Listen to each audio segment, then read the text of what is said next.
नमस्कार दोस्तों। मेरा आज का मुद्दा है 134 ए के तहत एडमिशन को लेकर। हम अक्सर ये देखते हैं, हर साल एक शोर सा पड़ जाता है शहर के अंदर कि 134 ए के तहत प्राइवेट स्कूल के अंदर गरीब बच्चों के एडमिशन नहीं हो रहे हैं। कोई धरना प्रदर्शन करता है, कोई उसके लिए सर्टिफिकेट बनवाता रहता है।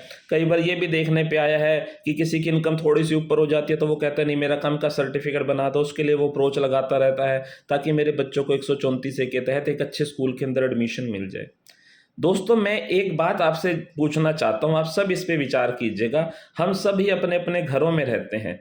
अगर सरकार हमारे ऊपर एक ये पाबंदी लगा दे या एक कंडीशन लगा दे कि आपको अपने घर के में एक किराएदार को रखना ही रखना है, और वो किराएदार भी मैं बताऊंगी कि किसको रखना है, और उसका किराया जो होगा वो जो आप बाकी किराएदारों से किराया ले रहे हैं उससे होगा भी वो 90% कम। आपको मैं 10 या 20% ही दूंगी किराए का, और वो भी जब मेरी मर्जी होगी तो मैं दूंगा।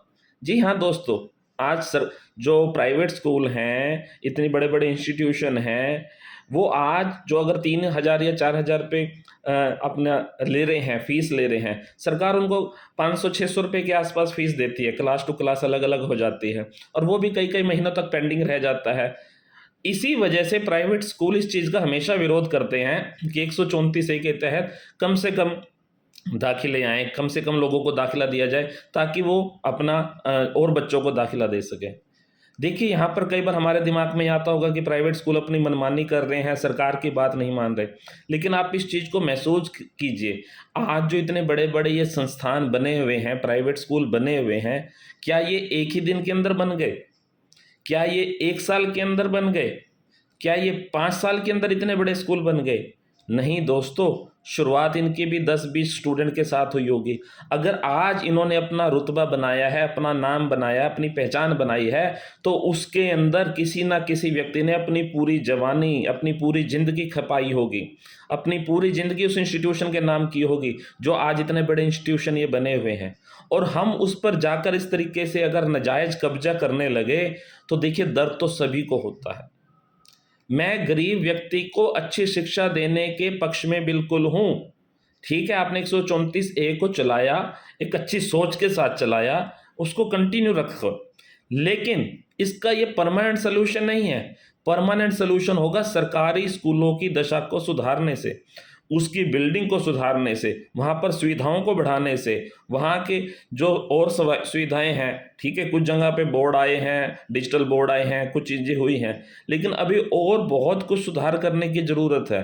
अगर हमारे पड़ोसी राज्य दिल्ली के अंदर इतना सुधार हो सकता है, जो एक नई पार्टी आई उसने इतना सुधार कर दिया, तो जो इतनी पुरानी पुरानी पार्टियां हैं, इतने बड़े बड़े विद्वान यहाँ बैठे हैं, क्या वो नहीं कर सकते? तो शायद मुझे लगता है इसमें पार्टी का इतना रोल नहीं रहा जितना एक पढ़े लिखे व्यक्ति का रोल रहा। दिल्ली में जो सरकार आई, पढ़े लिखे व्यक्तियों की आई, सारे ही पढ़े लिखे आए। जो उनका मुखिया था वो पढ़ा लिखा था। उसने इस चीज़ की महत्वता को समझा कि शिक्षा, बच्चों की शिक्षा एक महत्वपूर्ण है, और उसी वजह से वहाँ पे एक बदलाव आ गया, क्रांति आ गई। तो दोस्तों, अगर आप भी इस क्रांति को चाहते हो कि आपके यहाँ आए, आपके बच्चों को अच्छी पढ़ाई चाहिए, वो सरकारी स्कूल से भी मिल सकती है, उसकी दशा सुधार कर भी मिल सकती है।